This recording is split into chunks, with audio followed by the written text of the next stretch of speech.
परम पूज्य गुरुदेव परम वंदनीय माता जी के सूक्ष्म संरक्षण में अखिल विश्व गायत्री परिवार शांति कुंज हरिद्वार के तत्वावधान में गायत्री परिवार रचनात्मक ट्रस्ट के संयोजन में युवा प्रकोष्ठ रचनात्मक ट्रस्ट वाराणसी के द्वारा और इस ग्राम साईं के सभी यहाँ पर उपस्थित परिजनों के द्वारा आज हम लोग वृक्ष कांवड़ यात्रा का एक बहुत ही सुंदर कार्यक्रम करने जा रहे हैं।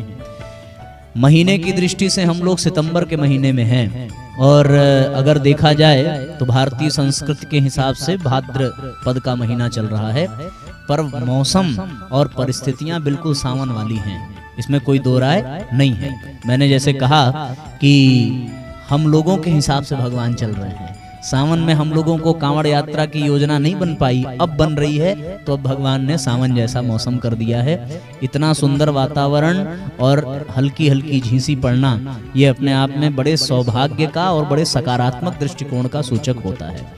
हम लोग 10 मिनट कुछ आवश्यक बात करेंगे, कार्यक्रम का स्वरूप आपको समझाएंगे, उसके बाद फिर हम लोग कांवड़ यात्रा लेकर के अपनी यात्रा का शुभारंभ करेंगे।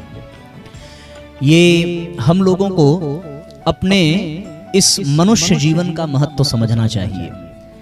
आपको एक छोटा सा प्रसंग सुनाते हैं कि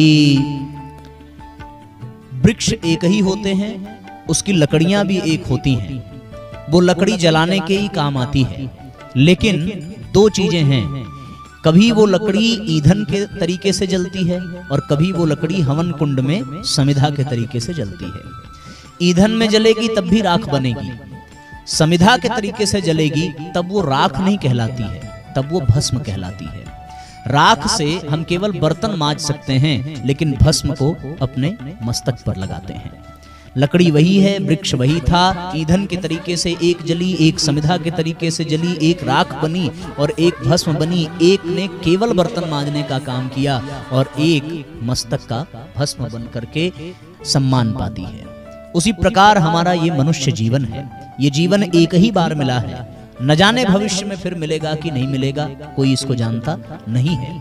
ऐसी स्थिति में ये हमारे ऊपर निर्भर करता है कि हम इस जीवन को ईंधन के तरीके से जला करके वासना की चूल्ही में नष्ट कर दें या फिर यज्ञ कुंड में आहुति के तरीके से समिधा के रूप में हम अपने जीवन को समर्पित करें और भस्म बन करके समाज के ललाट पर सुशोभित हों। एक तो तरीका ये है, चयन हम लोगों को करना है कि हमें राख बननी है या हमें भस्म बनना है। दो तरह के लोग होते हैं इस दुनिया में, एक वो लोग होते हैं जो समस्या पैदा करते हैं और एक वो लोग होते हैं जो समाधान पैदा करते हैं।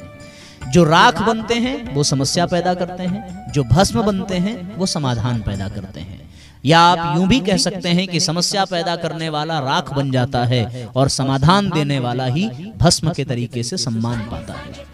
हम लोगों को ये सोचना है कि हमें जो परमात्मा ने जीवन दिया है, हमें जो जिंदगी मिली है, हम जिस गांव में हैं उस गांव के लिए हमें राख बनना है या उस गांव के लिए हमें भस्म बनना है, उस गांव के लिए हमें समस्या बनना है या हमें समाधान बनना है।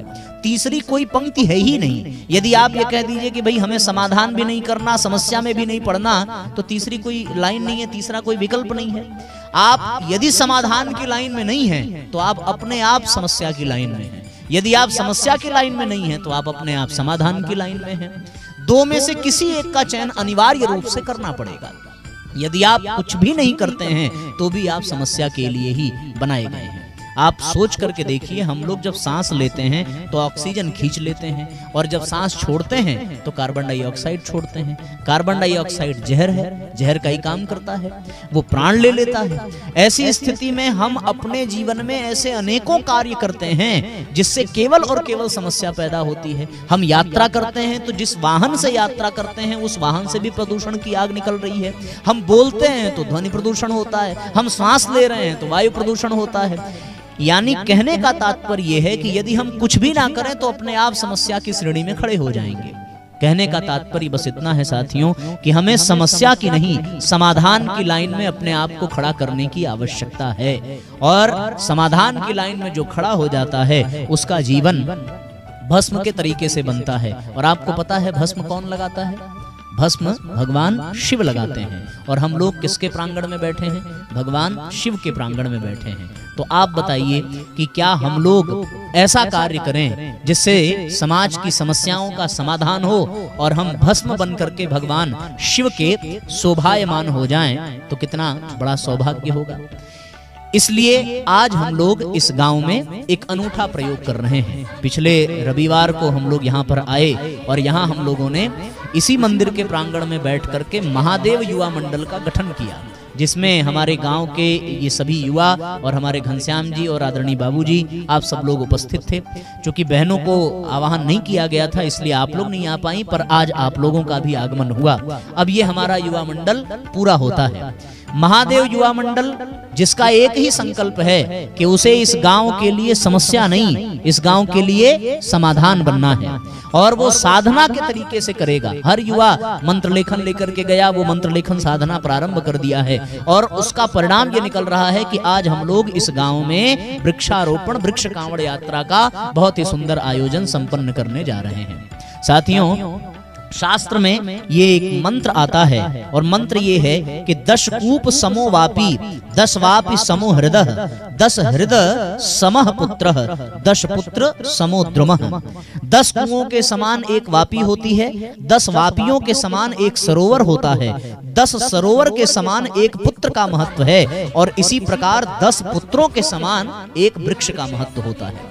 जिसने एक वृक्ष लगा दिया और उसको हरा भरा कर दिया और उस वृक्ष से समाज को लाभ मिलने लगा, उसे 10 पुत्र को जन्म देने का पुण्य प्राप्त होता है। आप समझ लीजिए इससे सुंदर और बात क्या हो सकती है हम सब के लिए।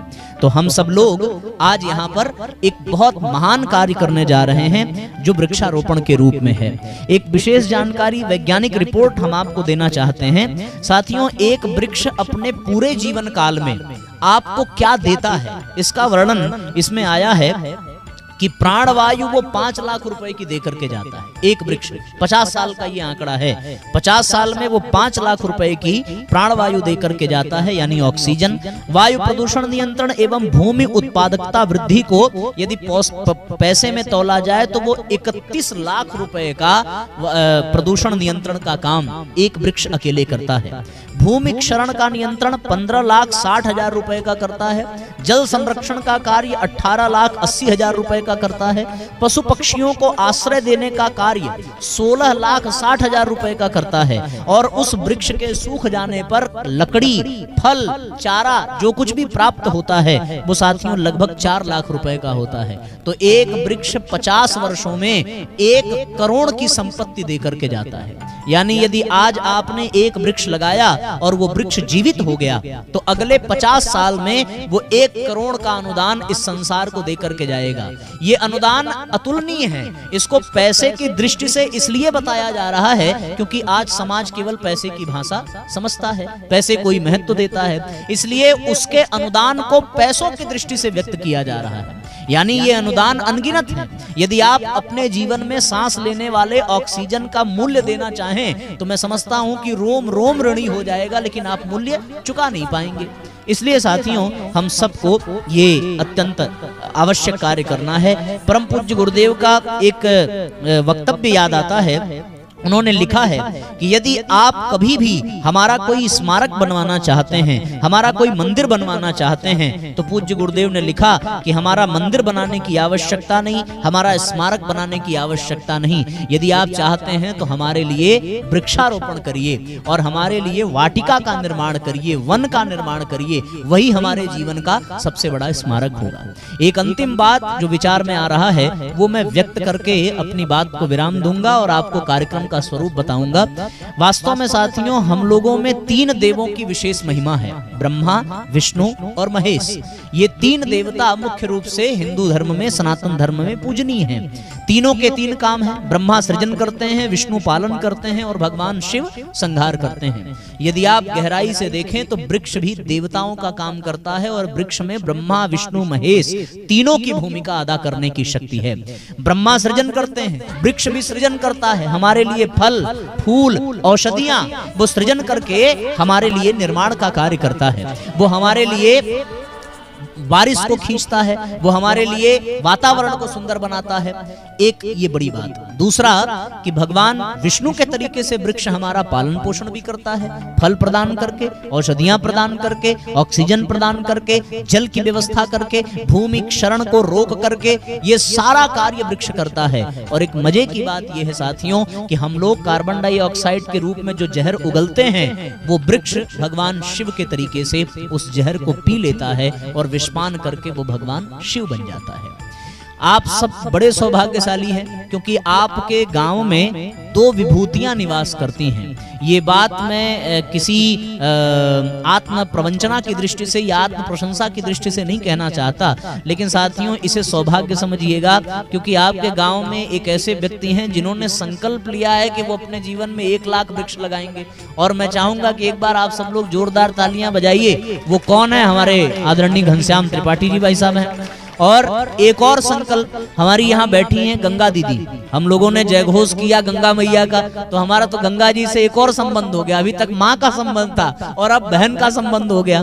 गंगा दीदी का एक संकल्प ये है कि इस गांव की प्रत्येक बच्चियों को, प्रत्येक महिलाओं को गायत्री यज्ञ और गायत्री जप से सुशोभित करके उनकी प्रतिभा को विकसित करना। उन्होंने अपना निर्माण कार्य प्रारंभ भी कर दिया है। तो जैसे वृक्ष हमारे लिए कल्याणकारी हैं, उसी तरीके से ये दोनों भाई बहन, एक घनश्याम जी और एक गंगा जी। कितनी गजब की बात यह है कि घनश्याम नाम भी ग से शुरू होता है, जी से शुरू होता है, और गंगा जी भी जी से शुरू होती हैं। और इस जी का बड़ा महत्व है क्योंकि जी फॉर गॉड ही होता है। तो जी से गॉड, जी से गंगा, जी से घनश्याम, ये कितनी सुंदर बात है। और जी से गगन के नीचे हम लोग बैठे हुए हैं। तो आज ये इतना सारा संयोग जब बन रहा है तो इस कल्याणकारी संयोग में हम लोग अपने जीवन में एक नए अवसर को स्थान दें और आज हम सब लोग मिलकर के वृक्षारोपण करें।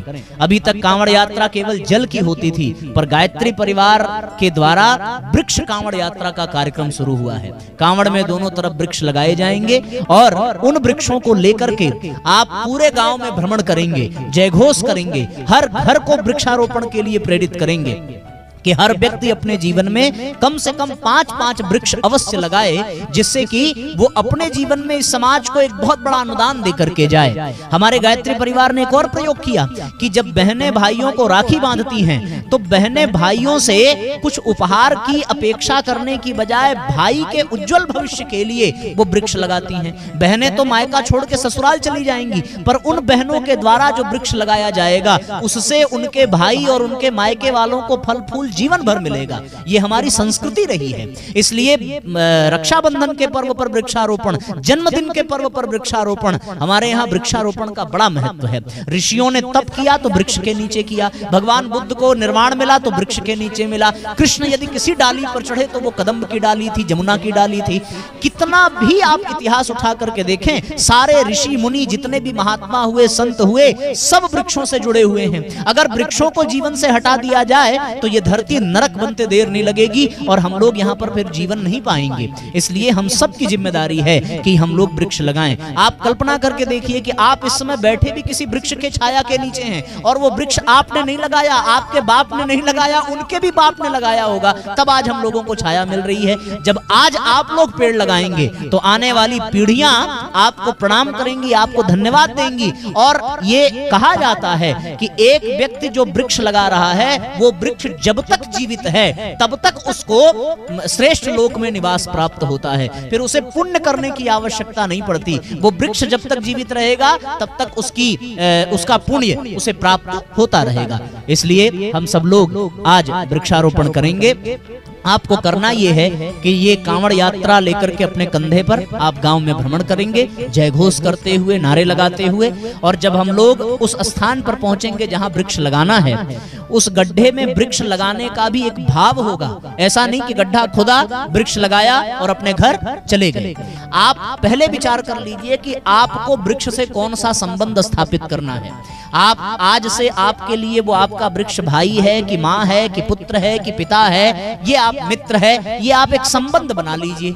आपको याद होगा हमारे कहाँ गए महेश जी यहाँ पर हैं, देव संस्कृत विश्वविद्यालय के विद्यार्थी हैं।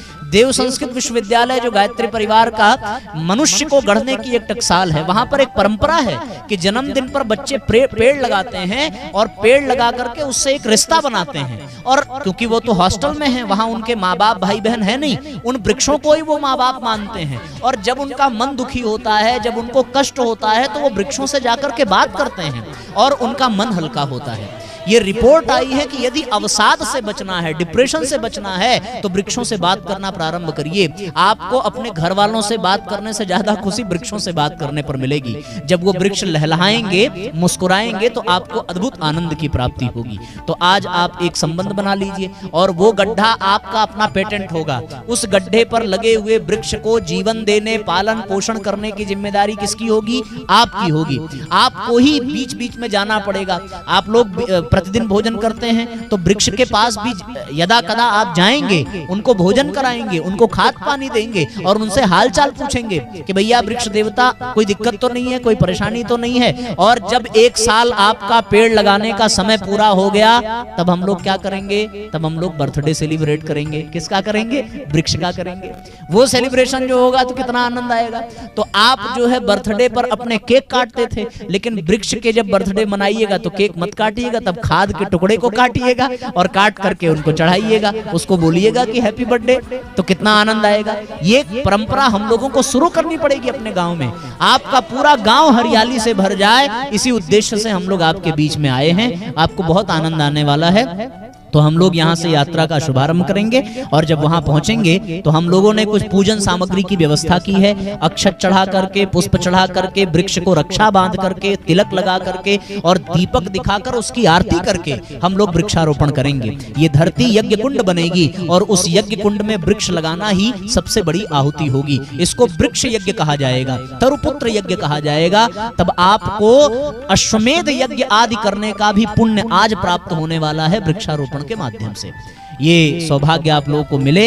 इसी शुभकामना के साथ अपनी बात को विराम देते हुए आज के सत्र का हम लोग औपचारिक शुभारंभ करते हैं और यात्रा का शुभारंभ करते हैं। यहाँ जितने भी लोग खड़े हैं सब लोग एक एक कांवड़ ले लें और एक लाइन बना करके हम लोग कैसे चलेंगे? लाइन बना करके, और जैसा आपने रूट निर्धारित किया होगा उसी आधार पर हम लोग जो है यात्रा का समापन करेंगे और उस स्थान पर पहुंचेंगे जहां वृक्षारोपण करना है। बोलिए भारत माता की, बोलिए परम पूज्य गुरुदेव की, बोलिए वंदनिया माता जी की, बोलिए यज्ञ भगवान की, बोलिए बाबा विश्वनाथ की, गंगा मैया की, घनश्याम भैया की। नमः पार्वती पतये, हर हर महादेव। ब्रह्मा त्वचा विष्णु शाखा मध्ये महेश्वर पत्रं पुष्पं देवानां वृक्षराजाय नमोस्तुते।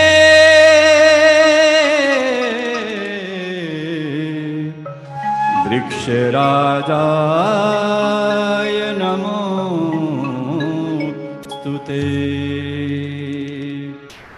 धरती माता आज पुकारे कोई मुझे बचाए। धरती माता आज पुकारे कोई मुझे बचाए। हरी चुनर पहनाने माँ को मिलकर पेड़ लगाए।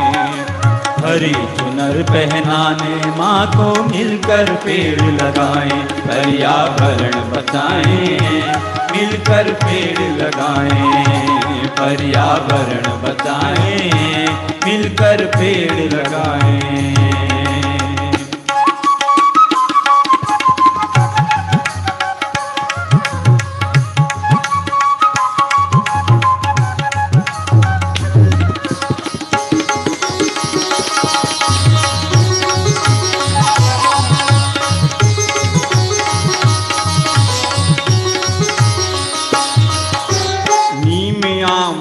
बरगद पीपल बिल्व अशोक लगाएं। नीम आंवला बरगद पीपल बिल्व अशोक लगाएं।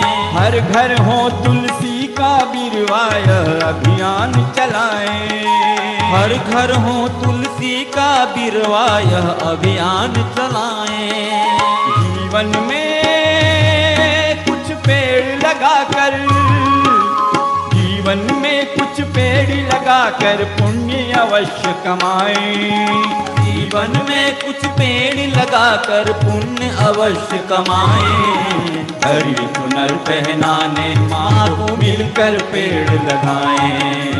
हरी चुनर पहनाने माँ को मिलकर पेड़ लगाएं। पर्यावरण बचाएं, मिलकर पेड़ लगाएं। पर्यावरण बचाएं, मिलकर पेड़ लगाएं।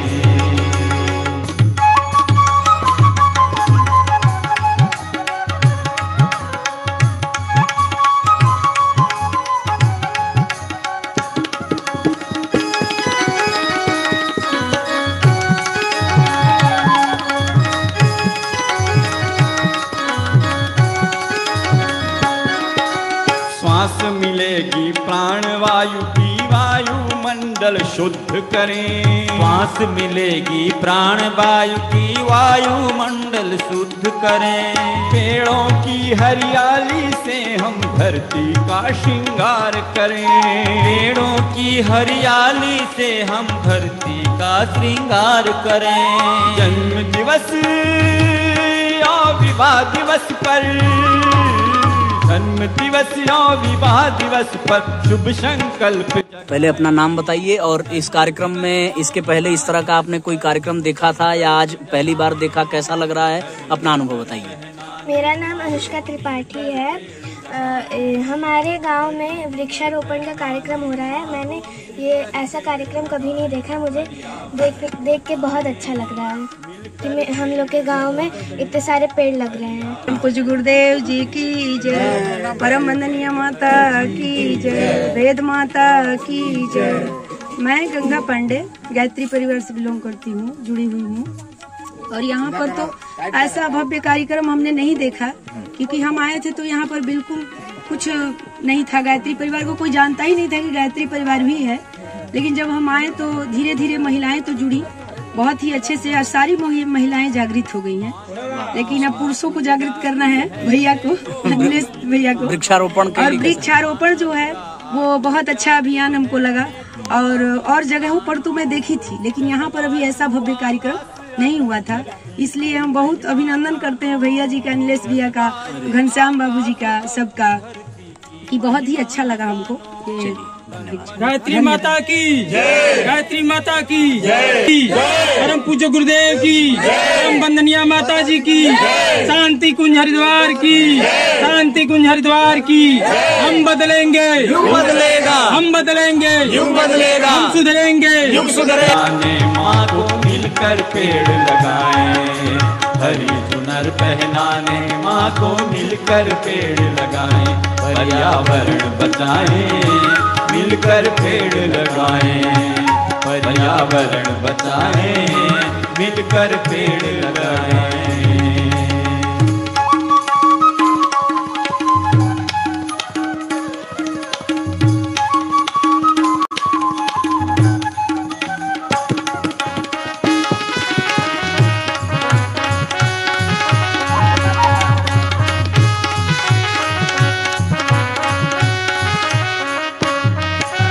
सदियों से नदियाँ बहती है, सबकी प्यास बुझाती है।